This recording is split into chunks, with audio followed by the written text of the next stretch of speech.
Hello dear learners, ಈ ವಿಡಿಯೋದಲ್ಲಿ ನಾವು ರಸ್ಕಿನ್ ಬಾಂಡ್ ಅವರಿಂದ ಬರೆಯಲ್ಪಟ್ಟಂತಹ ಟೈಗರ್ ಇನ್ ದ ಟನೆಲ್ ಅಂತಕ್ಕಂಥ ಒಂದು ಬ್ಯೂಟಿಫುಲ್ ಸ್ಟೋರಿಯನ್ನು ಡಿಸ್ಕಷನ್ ಮಾಡ್ತಾ ಇದ್ದೇವೆ. ಈ ಸ್ಟೋರಿಯಲ್ಲಿ ಬರ್ತಕ್ಕಂತಹ ಮುಖ್ಯವಾದ ಕ್ಯಾರೆಕ್ಟರ್ ಯಾರಪ್ಪ ಅಂದರೆ ಬಲ್ದೇವ್ ಅಂತಕ್ಕಂತಹ ಒಬ್ಬ ವ್ಯಕ್ತಿಯಾಗಿರ್ತಾನೆ. ಇವನು ಒಂದು ಟ್ರೈಬಲ್ ಕಮ್ಯುನಿಟಿಗೆ ಸೇರಿರ್ತಕ್ಕಂತಹ ವ್ಯಕ್ತಿಯಾಗಿರ್ತಾನೆ ಮತ್ತು ತುಂಬ ಬಡತನದಲ್ಲಿ ಜೀವನವನ್ನು ಮಾಡ್ತಾ ಇರ್ತಾನೆ. ಇವನಿಗೆ ತನ್ನದೇ ಆದಂತಹ ಸ್ವಲ್ಪ ಜಮೀನು ಇರುತ್ತೆ, ಬಟ್ ಆ ಜಮೀನಿನಿಂದ ಬಂದಂತಹ ಒಂದು ಬೆಳೆ ಇರ್ಬೋದು ಮತ್ತು ದುಡ್ಡು ಇರ್ಬೋದು, ಅದರಿಂದ ಇವನಿಗೆ ಜೀವನ ಮಾಡಲಿಕ್ಕೆ ಸಾಧ್ಯ ಆಗೋದಿಲ್ಲ. ಹಾಗಾಗಿ ಬೇರೆ ಒಂದು ಇನ್ಕಮ್ ಅಥವಾ ಬೇರೆ ಒಂದು ಇನ್ಕಮ್ ಸೋರ್ಸನ್ನು ಇವನು ಹುಡುಕ್ತಾ ಇರ್ತಾನೆ. ಹೀಗೆ ಬೇರೆ ಕೆಲಸವನ್ನು ಹುಡುಕ್ತಾ ಇರಬೇಕಾದ್ರೇ ಅವನಿಗೆ ಒಂದು ಕೆಲಸ ಸಿಗುತ್ತೆ. ಆ ಕೆಲಸ ಏನಪ್ಪ ಅಂದರೆ ಅಲ್ಲಿ ರೈಲ್ವೆ ಹಳಿ ಹಾದೋಗಿರುತ್ತೆ ಮತ್ತು ಒಂದು ಸ್ಟೇಷನ್ ಇರುತ್ತೆ. ಆ ಸ್ಟೇಷನ್ನಲ್ಲಿ ಇವನಿಗೆ ವಾಚ್ಮೆನ್ ಕೆಲಸ ಸಿಗುತ್ತೆ. ಅಂದರೆ ಇವನ ಕೆಲಸ ಏನಪ್ಪ ಅಂದರೆ ಆ ಒಂದು ರೈಲು ಹಾದು ಹೋಗ್ತಕ್ಕಂಥ ಒಂದು ಹಳಿಯನ್ನು ನೋಡ್ಕೋಬೇಕಾಗಿತ್ತು ಮತ್ತು ರೈಲು ಹೋಗಬೇಕಾದ್ರೆ ಅದಕ್ಕೆ ಪಾಸಿಂಗಿಗೆ ಮುಂದೆ ಹೋಗಬೇಕು ಅಥವಾ ಬೇಡ ಅಂತಕ್ಕಂಥದ್ದಕ್ಕೆ ಒಂದು ಸಿಗ್ನಲನ್ನು ಕೊಡ್ತಕ್ಕಂತಹ ಕೆಲಸವನ್ನು ಇವನಿಗೆ ನಿರ್ವಹಿಸಲಾಗಿರುತ್ತೆ. ಇನ್ನು ಇವನ ಕುಟುಂಬದ ಬಗ್ಗೆ ಹೇಳೋದಾದರೆ ಇವನು ತನ್ನ ಒಂದು ಹೆಂಡತಿ ಮತ್ತು ಇಬ್ಬರು ಮಕ್ಕಳೊಂದಿಗೆ ಆ ಒಂದು ಫಾರೆಸ್ಟ್ ಏನಿತ್ತೋ ಅದರ ಪಕ್ಕದಲ್ಲಿದ್ದಂತಹ ಒಂದು ಹಳ್ಳಿಯಲ್ಲಿ ವಾಸವನ್ನು ಮಾಡ್ತಾ ಇರ್ತಾನೆ. ಆದರೆ ಇವನು ಮಾತ್ರ ಆ ಒಂದು ರಾತ್ರಿ ಇಡೀ ಎಲ್ಲಿ ವಾಸವಾಗ್ತಿದ್ದ ಅಂದರೆ ಆ ಒಂದು ರೈಲ್ವೆ ಸ್ಟೇಷನ್ನಲ್ಲಿ ವಾಸ ಮಾಡಬೇಕಾಗಿತ್ತು. ಯಾಕಂದರೆ ಅದನ್ನು ಒಂದು ವಾಚ್ ಮಾಡಬೇಕು ಮತ್ತು ರೈಲ್ಗೆ ಸಿಗ್ನಲನ್ನು ಕೊಡ್ತಕ್ಕಂಥ ಕೆಲಸ ಮಾಡಬೇಕಾಗಿದ್ದರಿಂದ ಇವನು ಕೆಲವೊಂದು ಸಾರಿ ಆ ಒಂದು ಸ್ಟೇಷನ್ನಲ್ಲಿನೇ ಉಳ್ಕೊಳ್ತಾ ಇದ್ದ. ಮತ್ತು ಕೆಲವೊಂದು ಬಾರಿ ಇವನ ಮಗ ಕೂಡ ಅವನ ಜೊತೆ ಆ ಒಂದು ಸ್ಟೇಷನ್ನಲ್ಲಿ ಉಳ್ಕೊಳ್ತಾ ಇದ್ದ. ಹೀಗೆ ತನ್ನ ಒಂದು ಕೆಲಸವನ್ನು ನಿರ್ವಹಣೆ ಮಾಡಬೇಕಾದ್ರೆ ಅವನಿಗೆ ಒಂದು ಆಪತ್ತು ಬಂದು ಎದುರಾಗುತ್ತೆ, ಒಂದು ಆಘಾತನೆ ಅಂತ ಹೇಳ್ಬೋದು ನಾವು. ಹಾಗಾದರೆ ಅವನಿಗೆ ಬಂದಂತಹ ಒಂದು ಆಪತ್ತು ಏನು ಅಂತಕ್ಕಂಥದ್ದನ್ನು ಈ ಒಂದು ಸ್ಟೋರಿಯನ್ನು ಡಿಸ್ಕಷನ್ ಮಾಡ್ತಾ ಹೋದಾಗೆ ನಿಮಗೆ ಗೊತ್ತಾಗುತ್ತೆ. ಬನ್ನಿ ಈಗ ಈ ಒಂದು ಸ್ಟೋರಿಯನ್ನು ಸಂಪೂರ್ಣವಾಗಿ ನಾವು ಕಲಿತಾ ಹೋಗೋಣ. Tiger in the tunnel is the story of a tribal man named Baldev. ಮೊದಲಿಗೆ ಹೇಳಿದಾಗೆ ಒಬ್ಬ ಟ್ರೈಬಲ್ ಮ್ಯಾನ್ ಅಥವಾ ಒಂದು ಬುಡಕಟ್ಟು ಜನಾಂಗಕ್ಕೆ ಸೇರಿರ್ತಕ್ಕಂತಹ ಬಲ್ದೇವ್ ಅಂತಕ್ಕಂಥವನ ಕತೆ ಇದಾಗಿದೆ. Baldev was a khalasi at a small station where trains only stopped there for a few seconds before entering in to the tunnel. ಆ ಒಂದು ಟನೆಲ್ ಅಥವಾ ಒಂದು ಸುರಂಗ ಮಾರ್ಗದ ಒಳಗಡೆಯಿಂದ ಒಂದು ಟ್ರೈನ್ ಹಳಿ ಹಾದೋಗಿರುತ್ತೆ. ಅದರ ಒಂದು ವಾಚ್ಮನ್ ಕೆಲಸವನ್ನು ಅಂದರೆ ಅದನ್ನು ಆ ಒಂದು ಹಳಿಯನ್ನು ನೋಡ್ಕೊಳ್ತಕ್ಕಂಥ ಕೆಲಸವನ್ನು ಇವನು ಮಾಡ್ತಾ ಇರ್ತಾನೆ. He had A wife and 2 children. ಇವನಿಗೆ ಇಬ್ಬರು ಮಕ್ಕಳು ಮತ್ತು ಒಬ್ಬ ಹೆಂಡತಿ ಕೂಡ ಇರ್ತಾರೆ. They lived in a village on the outskirts of the forest about 3 miles away from the station. ಇವನ ಒಂದು ಸ್ವಂತ ಮನೆ ಎಲ್ಲಿರುತ್ತಪ್ಪ ಅಂದರೆ ಇವನೇನು ಸ್ಟೇಷನಲ್ಲಿ ಕೆಲಸ ಮಾಡ್ತಾ ಇದ್ನಲ್ವ ಆ ಸ್ಟೇಷನ್ನಿಂದ ಸುಮಾರು 3 ಮೈಲಿಗಳಷ್ಟು ದೂರದಲ್ಲಿರುತ್ತೆ. ಮತ್ತು ಆ ಹಳ್ಳಿ ಆ ಒಂದು ಔಟ್ಸ್ಕರ್ಟ್ ಅಂದರೆ ಆ ಒಂದು ಫಾರೆಸ್ಟ್ ಏನಿರುತ್ತೋ ಅದರ ಒಂದು ಅಂಚಿನಲ್ಲಿ ಇರುತ್ತೆ. Baldev was awake at the night. ಬಲ್ದೇವ್ನಿಗೆ ಆ ರಾತ್ರಿ ಎಚ್ಚರವಾಗಿರುತ್ತೆ, ಅಂದರೆ ಅವನೇನು ಸ್ಟೇಷನಲ್ಲಿ ಕೆಲಸ ಮಾಡ್ತಾ ಇದ್ನೋ ಆ ಸಂದರ್ಭದಲ್ಲಿ. His son Tembu was sleeping along with his father in the hut. ಅಲ್ಲಿ ಏನು ಸಣ್ಣ ಗುಡಿಸಲು ಇತ್ತು ಅವ್ರದ್ದು ಸ್ಟೇಷನ್ ಹತ್ರ, ಅಲ್ಲಿ ಅವನ ಮಗನ ಜೊತೆ ಇವನು ಮಲಗಿರ್ತಾನೆ. Baldev's family was in the village where they had small rice field which did not provide them more than living. ಮೊದಲಿಗೆ ಹೇಳಿದಾಗೆ ಅವರ ಒಂದು ಹಳ್ಳಿಯಲ್ಲಿ ಒಂದು ರೈಸ್ ಫೀಲ್ಡ್ ಇರುತ್ತೆ, ಬಟ್ ಅದರಿಂದ ಬಂದಂತಹ ಬೆಳೆಯಿಂದ ಇವರಿಗೆ ಜೀವನವನ್ನು ಮಾಡಲಿಕ್ಕೆ ಸಾಧ್ಯ ಆಗ್ತಾ ಇರಲಿಲ್ಲ. To earn extra money Baldev joined as a watchman. ಅವನ ಜಮೀನಿನಿಂದ ಬಂದಂತಹ ದುಡ್ಡು ಅವನ ಜೀವನಕ್ಕೆ ಸಾಕಾಗದೇ ಇರೋ ಕಾರಣದಿಂದಾಗಿ ಅವನೇನು ಮಾಡ್ತಾನೆ ಅಂದರೆ ಈ ಒಂದು ರೈಲ್ವೆ ಡಿಪಾರ್ಟ್ಮೆಂಟಲ್ಲಿ ವಾಚ್ಮನ್ ಆಗಿ ಕೆಲಸವನ್ನು ಸೇರಿಕೊಳ್ತಾನೆ. He was responsible for signaling, checking whether the tunnel was empty and the train passed through the tunnel safely. ಇವನ ಕೆಲಸ ಏನಪ್ಪ ಅಂದರೆ ಆ ಟ್ರೈನಲ್ಲಿ ಏನು ಹೋಗ್ತಾ ಇತ್ತೋ ಆ ಒಂದು ಟ್ರೈನ್ಗೆ ಸಿಗ್ನಲನ್ನು ಕೊಡ್ತಕ್ಕಂಥದ್ದು. ಆ ಒಂದು ರೈಲ್ವೆ ಹಳಿಗಳು ಕ್ಲಿಯರ್ ಆಗಿದ್ದಾವೋ ಇಲ್ವೋ ಅಂತಕ್ಕಂಥ ಒಂದು ಮೆಸೇಜನ್ನು ಇವನು ಕೊಡಬೇಕಾಗಿತ್ತು. Still drowsy he took the lamp and went out along the rails. ನೋಡಿ, ಸ್ಟಿಲ್ ಡ್ರೌಸಿ ಅಂದರೆ ಈಗ ತಾನೇ ಅವನು ನಿದ್ದೆಯಿಂದ ಎಚ್ಚರಗೊಂಡಿದ್ದಾನೆ. ಹಾಗಾಗಿ ಇನ್ನು ಡ್ರೌಸಿ ಅಂದರೆ ನಿದ್ರೆಯ ಒಂದು ಮಂಪರಿನಲ್ಲಿ ಹಾಗೆ ಇದ್ದಾನೆ ಮತ್ತು ಒಂದು ಲ್ಯಾಂಪನ್ನು ತೆಗೆದುಕೊಂಡು ಆ ಒಂದು ರೈಲ್ವೆ ಹಳಿಗಳ ಮೇಲೆ ಅವನು ನೋಡ್ಕೊಳ್ತಾ ಹೋಗ್ತಾ ಇದ್ದಾನೆ. Entering in to the tunnel Baldev was thinking about the wild animals he might face. ತನ್ನ ಒಂದು ಕೆಲಸವನ್ನು ಮಾಡ್ತಾ ಮುಂದೆ ಹೋಗಬೇಕಾದ್ರೆ ಆ ಒಂದು ಕಾಡಿನಲ್ಲಿ ಇರ್ತಕ್ಕಂಥ ಒಂದು ಕಾಡು ಪ್ರಾಣಿಗಳ ಬಗ್ಗೆ ಅವನು ವಿಚಾರವನ್ನು ಮಾಡ್ತಾ ಇದ್ದಾನೆ. ಅಂದರೆ ಆ ಒಂದು ವೇಳೆ ಕಾಡು ಪ್ರಾಣಿಗಳು ನನ್ನನ್ನು ಅಟ್ಯಾಕ್ ಮಾಡಿದರೆ ಏನು ಮಾಡೋದು ಅಂತಕ್ಕಂಥ ವಿಚಾರ ಅವನ ತಲೆಯಲ್ಲಿ ಬರ್ತಾ ಇದೆ. He heard many stories about the famous tunnel tiger who killed many people often comes to this place. ಜನಗಳು ಮಾತನಾಡ್ತಕ್ಕಂತಹ ಒಂದು ಟೈಗರ್ ಬಗ್ಗೆ ಇವನು ವಿಚಾರವನ್ನು ಮಾಡ್ತಾನೆ. ಅಲ್ಲಿ ಜನಗಳೆಲ್ಲ ಕೂಡ ಮಾತನಾಡ್ಕೊಳ್ತಾ ಇದ್ರು, ಅಂದರೆ ಆ ಒಂದು ಏರಿಯಾದಲ್ಲಿ ಆ ಫಾರೆಸ್ಟಲ್ಲಿ ಒಂದು ಟೈಗರ್ ಇದೆ ಮತ್ತು ಆ ಒಂದು ಟೈಗರ್ ಅನೇಕ ಜನಗಳನ್ನು ಕೊಂದು ಹಾಕಿಬಿಟ್ಟಿದೆ ಅಂತಕ್ಕಂತಹ ಮಾತುಗಳನ್ನು ಜನರೆಲ್ಲರೂ ಕೂಡ ಮಾತನಾಡ್ಕೊಳ್ತಾ ಇದ್ರು. But he had not seen the tiger since his appointment in the job a month ago. ಸುಮಾರು 1 ತಿಂಗಳ ಹಿಂದೆಯೇ ಅವನು ಕೆಲಸಕ್ಕೆ ಸೇರಿಕೊಂಡಿದ್ದ, ಅಂದರೆ ಆ ಕೆಲಸಕ್ಕೆ ಅಪಾಯಿಂಟ್ಮೆಂಟ್ ಅವನಿಗೆ ಸಿಕ್ಕಿತ್ತು. ಅಲ್ಲಿಂದನೂ ಕೂಡ ಆ ಒಂದು ಟೈಗರನ್ನು ಅವನು ನೋಡಿರಲಿಲ್ಲ. ಆ ಫಾರೆಸ್ಟಲ್ಲಿ ಅವನು ಆ ಕೆಲಸವನ್ನು ಮಾಡ್ತಾ ಇದ್ರು ಕೂಡ ಅವನ ಕಣ್ಣಿಗೆ ಮಾತ್ರ ಆ ಒಂದು tiger ಬಿದ್ದಿರಲಿಲ್ಲ. Baldev walked confidently because he was a tribal man and he was not new to the forests.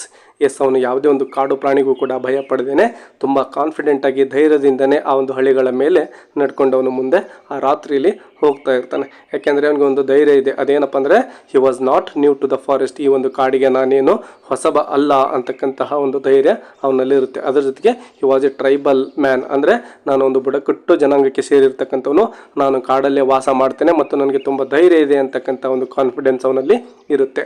He carried a small axe like his forefathers. Yes, ಅವನ ಬಳಿ ಒಂದು ಆ್ಯಕ್ಸ್ ಅಥವಾ ಒಂದು ಕೊಡಲಿ ಅಂತ ಕರಿಬೋದು ನಾವು. ಅದು ಯಾವಾಗಲೂ ಕೂಡ ಅವನ ಬಳಿ ಇದ್ದೇ ಇತ್ತು. ಯಾಕೆಂದರೆ ಅವನು ಟ್ರೈಬಲ್ ಕಮ್ಯುನಿಟಿಗೆ ಸೇರಿಕೊಂಡಿರೋದ್ರಿಂದ ಪ್ರತಿಯೊಬ್ಬ ಟ್ರೈಬಲ್ ಕಮ್ಯುನಿಟಿ ಹತ್ರನೂ ಯಾವುದಾದ್ರೂ ಒಂದು ಆರ್ಮ್ ಅಥವಾ ಒಂದು ಏನಾದರೂ ಆಯುಧ ಇದ್ದೇ ಇರ್ತಾ ಇತ್ತು. ಹಾಗಾಗಿ ಇವನ ಬಳಿಯೂ ಕೂಡ ಒಂದು ತುಂಬ ಹರಿತವಾಗಿರ್ತಕ್ಕಂಥ ಒಂದು ಆ್ಯಕ್ಸ್ ಇರುತ್ತೆ, ಕೊಡಲಿ ಇರುತ್ತೆ.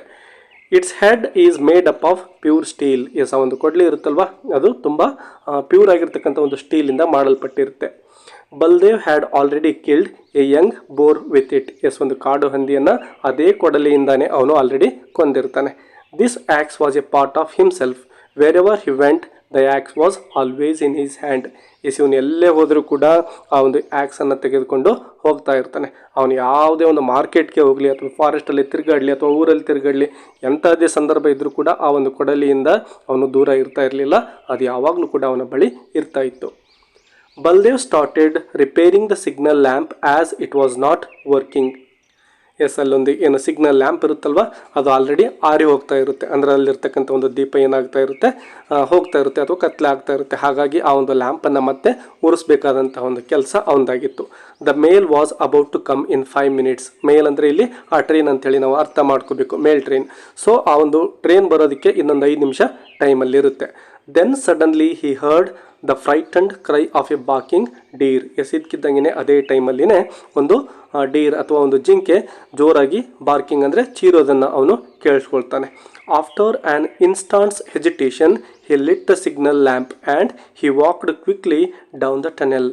ಎಸ್, ಆ ಒಂದು ಸೌಂಡನ್ನು ಕೇಳಿಬಿಟ್ಟು ಅವನಿಗೆ ಸ್ವಲ್ಪ ಭಯ ಆಗುತ್ತೆ. ಹಾಗಾಗಿನೇ ಅವನು ಹೆಜಿಟೇಷನ್ ಅಂದರೆ ಹಿಂಜರಿತಾನೆ. ಆ ಒಂದು ಸಿಗ್ನಲ್ ಲ್ಯಾಂಪನ್ನು ಲಿಟ್ ಅಂದರೆ ಹಚ್ತಾನೆ ಮತ್ತು ಹಿ ವಾಕ್ಡ್ ಕ್ವಿಕ್ಲಿ ಅಂದರೆ ಅಲ್ಲಿಂದ ಬೇಗ ಬೇಗ ನಡ್ಕೊಂಡು ಆ ಒಂದು ಟನೆಲ್ ಕಡೆ, ಅಂದರೆ ಆ ಒಂದು ಟನೆಲ್ ಕರೆಕ್ಟ್ ಆಗಿದೆಯೋ ಅದು ಇಲ್ವೋ ಅಥವಾ ಕ್ಲಿಯರ್ ಆಗಿದೆಯೋ ಇಲ್ವೋ ಆ ಒಂದು ಟ್ರೈನ್ ಪಾಸ್ ಆಗಲಿಕ್ಕೆ ಅಂತೇಳಿ ಚೆಕ್ ಮಾಡಲಿಕ್ಕೆ ಅಂತೇಳಿ ಟನೆಲ್ ಕಡೆ ಅಥವಾ ಆ ಒಂದು ಸುರಂಗದ ಮಾರ್ಗದಲ್ಲಿ ನಡ್ಕೊಂಡು ಮುಂದೆ ಹೋಗ್ತಾನೆ. ಮನಸ್ಸಲ್ಲಿ ಅವನಿಗೆ ಸ್ವಲ್ಪ ಆತಂಕನೂ ಕೂಡ ಇರುತ್ತೆ. After checking the line he return to the entrance of the tunnel. Yes, ಆ ಒಂದು ರೈಲ್ವೆ ಟ್ರ್ಯಾಕ್ ಸರಿಯಾಗಿದೆಯೋ ಇಲ್ವೋ ಅಂತೇಳಿ ಚೆಕ್ ಮಾಡಿಕೊಂಡು ಅವನು ವಾಪಸ್ ಬಂದು ಆ ಒಂದು ಟನೆಲ್ನ ಎಂಟ್ರೆನ್ಸ್ಗೆ ಬಂದು ನಿಂತ್ಕೊಳ್ತಾ ಇದ್ದಾನೆ. And sat down to wait for the mail train. Yes, ಆ ಒಂದು ಮೇಲ್ ಟ್ರೈನ್ ಇನ್ನೂ ಬರಲಿಕ್ಕೆ ಟೈಮ್ ಇತ್ತು. ಹಾಗಾಗಿ ಅವನು ಅಲ್ಲೇ ಕೂತ್ಕೊಳ್ತಾ ಇದ್ದಾನೆ. The train was late and Baldev soon forgot the surroundings and began to nod. Yes, ಇನ್ನು ಟ್ರೈನ್ ಯಾಕೋ ಬರಲಿಲ್ಲ. ಟೈಮ್ ಆದರೂ ಕೂಡ ಆ ಒಂದು ಟ್ರೈನ್ ಬರೋದೇ ಇಲ್ಲ, ತುಂಬ ಲೇಟ್ ಆಗ್ತಾ ಇತ್ತು. ಹೀಗಾಗಿ ಅವನಿಗೇನಾಗುತ್ತೆ ಅಂದರೆ ಆ ಒಂದು ರಾತ್ರಿಯಲ್ಲಿ ನಿದ್ದೆ ಬರ್ತಾ ಇದೆ ಮತ್ತು ತಾನು ಎಲ್ಲಿದ್ದೇನೆ ಅಂತಕ್ಕಂತಹದ್ದನ್ನು ಕೂಡ ಅವನು ಮರಿತಾ ಇದ್ದಾನೆ. ಅಂದರೆ ಸುತ್ತಮುತ್ತಲೂ ದಟ್ಟವಾದಂತಹ ಒಂದು ಅರಣ್ಯ ಇದ್ದರೂ ಕೂಡ ಅವನಿಗೆ ಅಲ್ಲಿ ನಿದ್ರೆ ಬರ್ತಾ ಇದೆ. ಬಿಗ್ಯಾನ್ ಟು ನಾಡ್ ಅಂದರೆ ತೂಕಡಿಸ್ಲಿಕ್ಕೆ ಅಥವಾ ತೂಗಡಿಸ್ತಾ ಕೂತ್ಕೊಳ್ತಾ ಇದ್ದಾನೆ. There was a low grunt which resounded from the top of the cutting. Yes, ಆ ಒಂದು ರೈಲ್ವೆ ಟ್ರ್ಯಾಕ್ ಏನು ಹಾದೋಗಿರುತ್ತಲ್ವ, ಆ ಒಂದು ಟನಲ್ ಇರುತ್ತಲ್ವ, ಅದರ ಮೇಲ್ಗಡೆಯಿಂದ ಒಂದು ಸ್ವಲ್ಪ ಸೌಂಡ್ ಬರ್ತಾ ಇದೆ. ಗ್ರಂಟಿಂಗ್ ಅಂದರೆ ಒಂದು ಯಾವುದಾದ್ರೂ ಪ್ರಾಣಿ ಒದರ್ತಕ್ಕಂತಹ ಒಂದು ಸೌಂಡಲ್ಲಿ ಕೇಳಿಸುತ್ತೆ. That was the sound made by the tiger. Yes, ಅವನಿಗೆ ಅರ್ಥ ಆಗುತ್ತೆ ಈ ಒಂದು ಗ್ರಂಟಿಂಗ್ ಸೌಂಡ್ ಬರ್ತಕ್ಕಂಥದ್ದು ಬೇರೆ ಯಾವುದೇ ಪ್ರಾಣಿದಲ್ಲ, ಇದು ಟೈಗರ್ದೆ ಅಂತೇಳಿ ಅವನಿಗೆ ಗೊತ್ತಾಗುತ್ತೆ. Immediately Baldev woke up. ಎಸ್, ಇದಕ್ಕಿದ್ದಂಗೆ ಅವನಿಗೆ ಅಂದರೆ ಏನು ತೂಕಡಿಸ್ತಾ ಇದ್ನಲ್ವ, ಎಚ್ಚರ ಆಗ್ತಾ ಇದೆ. And became alert. ತುಂಬ ಅಲರ್ಟ್ ಆಗಿ ಅವನು ಎಲ್ಲ ಕಡೆ ವಾಚ್ ಮಾಡ್ತಾನೆ. He held the axe tightly and looked at the direction from which the animal was approaching. Yes ಯಾವ ಕಡೆ ಆ ಒಂದು ಟೈಗರ್ ಬರ್ತಾ ಇದೆ ಅಂತೇಳಿ ನೋಡ್ತಾನೆ ತನ್ನ ಒಂದು ಕೈಯಲ್ಲಿ ಏನು ಕೊಡ್ಲಿ ಇತ್ತಲ್ವ ಅದನ್ನು ಬಿಗಿಯಾಗಿ ಹಿಡ್ಕೊಳ್ತಾನೆ ಮತ್ತು ಆ ಒಂದು ಟೈಗರ್ನ ಒಂದು ಧ್ವನಿ ಯಾವ ಕಡೆ ಬರುತ್ತೋ ಆ ಕಡೆ ತನ್ನ ಒಂದು ಮುಖವನ್ನು ಮಾಡಿಕೊಂಡು ನಿಂತ್ಕೊಳ್ತಾನೆ. ಅಂದರೆ ಆ ಒಂದು ಟೈಗರ್ಗೋಸ್ಕರ ವೇಟಿಂಗ್ ಮಾಡ್ತಾ ಇರ್ತಾನೆ. ಯಾಕೆಂದರೆ ಯಾವುದೇ ಕ್ಷಣದಲ್ಲಿ ಬೇಕಾದರೂ ಕೂಡ ಆ ಒಂದು ಟೈಗರ್ ಅವನ ಮೇಲೆ ಈಗ ಜಂಪ್ ಮಾಡಲಿಕ್ಕೆ ಸಾಧ್ಯತೆ ಇತ್ತು. There was a silence for some time. Yes ಹಾಗೆ ಟೈಗರ್ ಬರುತ್ತೆ ಅಂತ ಅವನು ವೇಟ್ ಮಾಡ್ತಾ ಇರ್ತಾನೆ. ಬಟ್ ಅಲ್ಲಿ ಯಾವುದೇ ಒಂದು ಸೌಂಡ್ ಬರೋದಿಲ್ಲ. ತುಂಬ ಪ್ರಶಾಂತವಾಗಿರ್ತಕ್ಕಂತಹ ಒಂದು ವಾತಾವರಣ ಅಲ್ಲಿ ಕ್ರಿಯೇಟ್ ಆಗಿರುತ್ತೆ.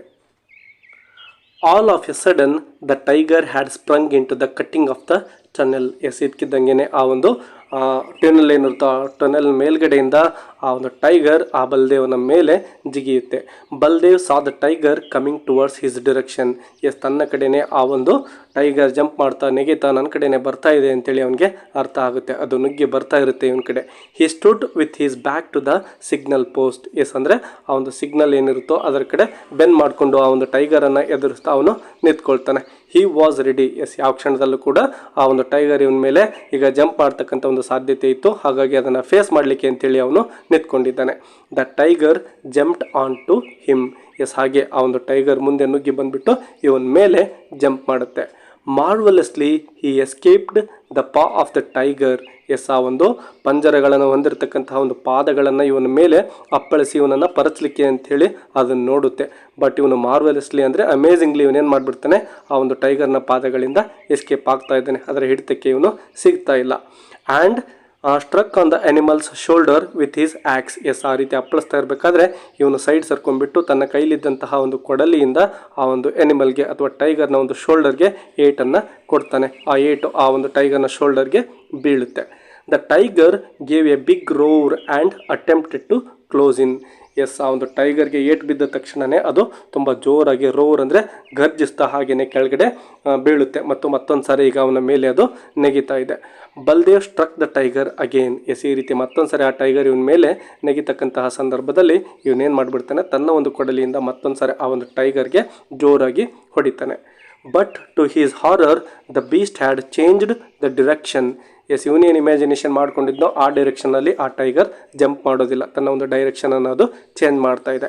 And the axe was caught on the tiger's shoulder. Yes ಇನ್ನೇನು ಆ ಒಂದು ಟೈಗರ್ನನ್ನು ನಾನು ಕತ್ತರಿಸೇ ಬಿಟ್ಟೆ ಹೊಡೆದಾಕ್ಬಿಟ್ಟೆ ಅಂತ ಇವನು ಅಂದ್ಕೊಳ್ತಾ ಇರ್ತಾನೆ. ಆದರೆ ಆ ಒಂದು ಟೈಗರ್ ಡೈರೆಕ್ಷನನ್ನು ಚೇಂಜ್ ಮಾಡಿದ ಕಾರಣದಿಂದಾಗಿ ಏನಾಗುತ್ತೆ ಅಂದರೆ ಇವನ ಒಂದು ಕೊಡಲಿ ಇತ್ತಲ್ವ ಅದು ಒಂದು ಟೈಗರ್ನ ಒಂದು ಶೋಲ್ಡರಲ್ಲಿ ಸಿಲ್ಕಿ ಹಾಕ್ಕೊಂಡ್ಬಿಡುತ್ತೆ. ಇವನ ಕೈಯಿಂದ ಆ ಒಂದು ಕೊಡಲಿ ತಪ್ಪಿಸ್ಕೊಳ್ಳುತ್ತೆ. Baldev was left without a weapon.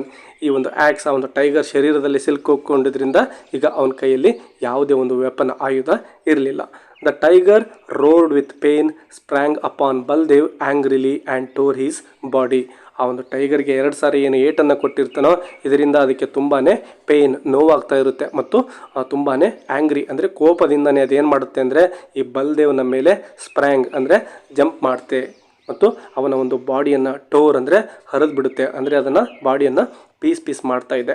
It was all over in a few minutes and Baldev was dead. Yes ಕೆಲವು ನಿಮಿಷಗಳಲ್ಲಿ ಅಂದರೆ 1-2 ನಿಮಿಷ ಸಾಕಲ್ವಾ ಒಂದು ಟೈಗರ್ ಒಬ್ಬ ಮನುಷ್ಯನನ್ನು ಕೊಲ್ಲಿಕ್ಕೆ. ಕೇವಲ 1-2 ನಿಮಿಷದಲ್ಲಿನೇ ಆ ಒಂದು ದೇಹವನ್ನು ಅದು ಪೀಸ್ ಮಾಡಿಬಿಡುತ್ತೆ. ಬಲ್ದೇವ್ ಪಾಪ ಸತ್ತು ಹೋಗಿಬಿಡ್ತಾನೆ. The tiger sat down, licking his wounded leg, roaring with severe pain. Yes ಆ ಒಂದು ಟೈಗರ್ಗೆ ಏನು ನೋವಾಗಿರುತ್ತೋ ಅಥವಾ ಆ ಒಂದು ಬಲದೇವನ 2 ಕೊಡಲಿ ಏಟುಗಳನ್ನು ತಿಂದಿರುತ್ತಲ್ವ ಆ ಗಾಯಗಳನ್ನು ನೆಕ್ಕಿಕೊಳ್ಳುತ್ತಾ ಹಾಗೆಯೇ ಆ ಟೈಗರಲ್ಲಿ ಕೂತ್ಕೊಳ್ತಾ ಇದೆ. ಸಿವಿಯರ್ ಪೇನ್ ಅಂದರೆ ತುಂಬ ಭಯಂಕರವಾಗಿರ್ತಕ್ಕಂತಹ ನೋವು ಅದಕ್ಕೆ ಆಗ್ತಾ ಇರುತ್ತೆ ಮತ್ತು ರೋರಿಂಗ್ ಗರ್ಜಿಸ್ತಾ ಹಾಗೆಯೇ ಕೂತ್ಕೊಂಡಿರುತ್ತೆ. The overland mail approached and enter the tunnel whistling loudly. ಇದ್ಕಿದ್ದಂಗೆ ಅಂದರೆ ಆ ಒಂದು ಟೈಗರ್ ತನ್ನ ಒಂದು ಗಾಯಗಳನ್ನು ನೆಕ್ಕಿಕೊಳ್ಳುತ್ತಾ ಹಾಗೆ ಕೂತ್ಕೊಂಡಿರುತ್ತಲ್ವ ಅದೇ ಸಮಯಕ್ಕೆ ಸರಿಯಾಗಿ ಆ ಒಂದು ಟ್ರೈನ್ ಓವರ್ಲ್ಯಾಂಡ್ ಮೇಲ್ ಅಂದರೆ ಆ ಒಂದು ಟ್ರೈನಲ್ಲಿ ಹಾದು ಹೋಗ್ತಾ ಇತ್ತಲ್ವ ಆ ಟ್ರೈನ್ ನುಗ್ಗಿ ಬರ್ತಾ ಇದೆ. ಆ್ಯಂಡ್ ಎಂಟರ್ ದ ಟನೆಲ್ ಅಂದರೆ ಆ ಒಂದು ಸುರಂಗವನ್ನು ವಿಸ್ಲಿಂಗ್ ಅಂದರೆ ಒಂದು ಸಿಳ್ಳೆಯನ್ನು ಹಾಕ್ತಾ ಅಂದರೆ ಹಾರ್ನ್ ಹಾಕ್ತಾ ಆ ಒಂದು ಸುರಂಗವನ್ನು ಪ್ರವೇಶಿಸ್ತಾ ಇದೆ. The tiger got up and ran as fast as possible with its wounded leg. Yes ನೋಡಿ, ಆ ಒಂದು ಟೈಗರ್ ಈಗ ತಪ್ಪಿಸ್ಕೊಳ್ಬೇಕಾಗಿದೆ. ಯಾಕೆಂದರೆ ಹಿಂದ್ಗಡೆ ಈಗ ಆಲ್ರೆಡಿ ಆ ಒಂದು ಟ್ರೈನ್ ತನ್ನ ಕಡೆ ಮುಂದುಗ್ಗಿ ಬರ್ತಾ ಇದೆ. ಈಗ ಆ ಒಂದು ಡೈರೆಕ್ಷನಿಂದ ಅದಕ್ಕೆ ತಪ್ಪಿಸ್ಕೊಳ್ಳಿಕ್ಕೆ ಸಾಧ್ಯ ಆಗ್ತಾ ಇರಲಿಲ್ಲ. ಅದಕ್ಕೆ ತಪ್ಪಿಸ್ಕೊಳ್ಳಿಕ್ಕೆ ಒಂದೇ ಒಂದು ದಾರಿ ಯಾವುದಪ್ಪ ಅಂದರೆ ಆ ಒಂದು ಟನೆಲ್ ಮೂಲಕ ಅದು ಹಾದು ಹೋಗಬೇಕಾಗಿತ್ತು. ಹಾಗಾಗಿ ತನ್ನ ಒಂದು ವೂಂಡೆಡ್ ಲೆಗ್ ಅಂದರೆ ತನ್ನ ಒಂದು ಗಾಯವಾಗಿರ್ತಕ್ಕಂತಹ ಕಾಲಿನಿಂದನೇ ಅದು ಈಗ ಓಡಬೇಕಾಗಿತ್ತು. ಹಾಗಾಗಿ ಅದು ಎದ್ಬಿಟ್ಟು ತನ್ನಿಂದ ಎಷ್ಟು ಸಾಧ್ಯನೋ ಅಷ್ಟೊಂದು ವೇಗದಲ್ಲಿ ಆ ಒಂದು ಟನೆಲ್ ಮೂಲಕ ಅಥವಾ ಆ ಒಂದು ಸುರಂಗದ ಮೂಲಕ ಹಾದು ಹೋಗ್ತಾ ಇದೆ, ಓಡಿ ಹೋಗ್ತಾ ಇದೆ. But it was not able to escape from the clutches of death. Yes, ಅದರಿಂದ ಸಾವನ್ನು ತಪ್ಪಿಸ್ಕೊಳ್ಳಿಕ್ಕೆ ಸಾಧ್ಯ ಆಗೋದಿಲ್ಲ. ಯಾಕಪ್ಪ ಅಂದರೆ ಆಲ್ರೆಡಿ ಅದರ ಕಾಲುಗಳು ಅಥವಾ ಗಾಯ ಆಗಿಬಿಟ್ಟಿದ್ದಾವೆ. ಅದರಿಂದ ತುಂಬ ಜೋರಾಗಿ ಓಡಲಿಕ್ಕೆ ಆಗೋದಿಲ್ಲ. ಹಾಗಾಗಿ ಆ ಒಂದು ಟ್ರೈನ್ ಇದರ ಮೇಲೆ ಅಪ್ಪಳಿಸಿಬಿಡುತ್ತೆ. ಟೈಗರ್ ಕೂಡ ಅಲ್ಲಿ ತನ್ನ ಪ್ರಾಣವನ್ನು ಕಳ್ಕೊಳ್ಳುತ್ತೆ. With a roar and shower of sparks the train passed through the tunnel. Yes, ತುಂಬ ಜೋರಾಗಿ ಸೌಂಡನ್ನು ಮಾಡ್ತಾ ಆ ಒಂದು ಟ್ರೈನ್ ಆ ಒಂದು ಕಣಿವೆಯಲ್ಲಿ ಹಾದು ಹೋಗ್ತಾ ಇದೆ. Silence returned once again to the forest and the tunnel.